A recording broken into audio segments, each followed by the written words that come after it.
नमस्कार दोस्तों, paper YouTube में आपका स्वागत है। दोस्तों बात करते हैं BA, BSc, BBA, BS, BCA first semester examination 2025 का पेपर आ चुका है। जनरल हिंदी ये वाला पेपर है।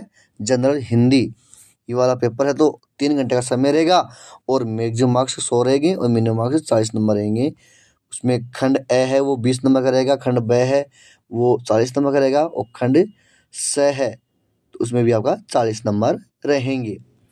अब हम बात करते हैं खंड ए की, हम बात करते हैं जो 20 नंबर का है। तो दोस्तों पहले खंड ए के अंदर आपका पहले के अंदर 10 क्वेश्चन दे रखे और सभी के क्वेश्चन मैं एक साथ आपको बताने वाला हूं। तो पहले आप प्रश्न देख लेते हैं, उसके बाद हम उत्तरों की हम बात करते हैं। तो पहला है आपका संधि के प्रकार लिखिए। दूसरा शब्द के प्रकार लिखिए।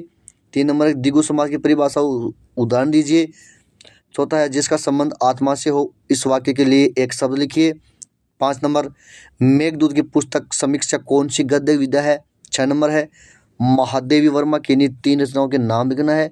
7 नंबर उपसर्ग किसे कहते हैं उदाहरण सहित समझाना है।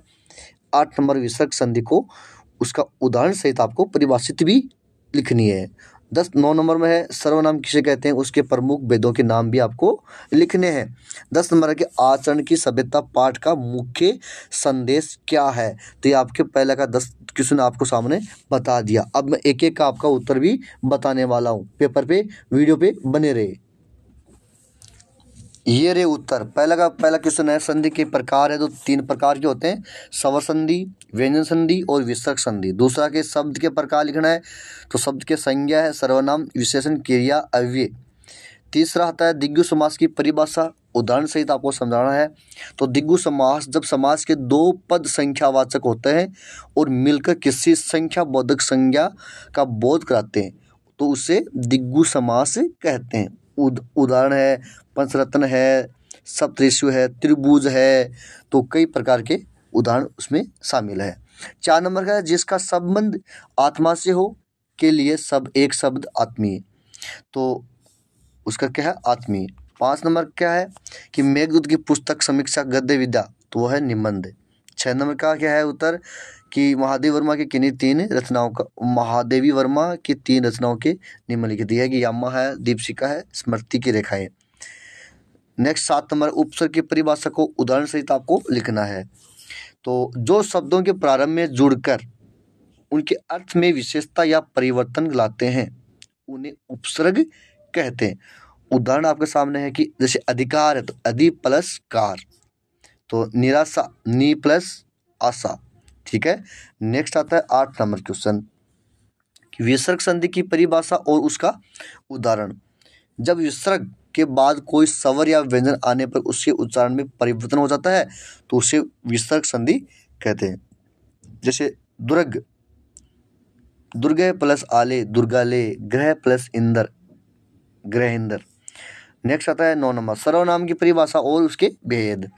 जो शब्द संज्ञा के स्थान पर प्रयोग किए जाते हैं उन्हें सर्वनाम कहते हैं।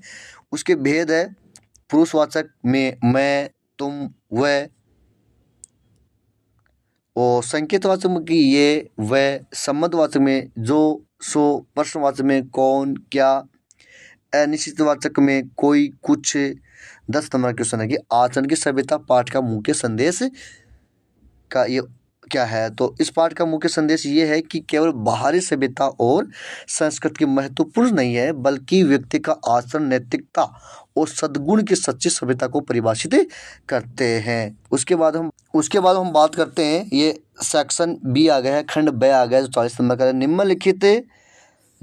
निम्नलिखित की सब प्रसंग व्याख्या करनी है तो आपको उसमें अथवा भी आपको देखने को मिलेगा। तो ये यूनिट फर्स्ट है। सेकंड में आपका एक एक आपको क्वेश्चन आपको करना है, निम्नलिखित की व्याख्या आपको करनी है अथवा भी आपको देखने को मिलेगा। ठीक है दोस्तों, ये बड़े बड़े क्वेश्चन आपको देखने यहाँ पर मिलेंगे। सेक्शन से खंड से है, सेक्शन सी है जो 40 नंबर का है। उसमें निम्नलिखित का शीर्षक सहित संक्षेप में आपको वर्णन करना है तो आपको ये अथवा भी उसको में देखने को आपको मिलेगा। अच्छी तरह आप उसको पढ़ लेना। ठीक है दोस्तों, पेपर आपका पूरा हो चुका है। शेखावटी यूनिवर्सिटी का ये पेपर है और सभी यूनिवर्सिटी में काम आने वाला पेपर है। लाइक करें, कमेंट्स करें, सब्सक्राइब जरूर करें। धन्यवाद।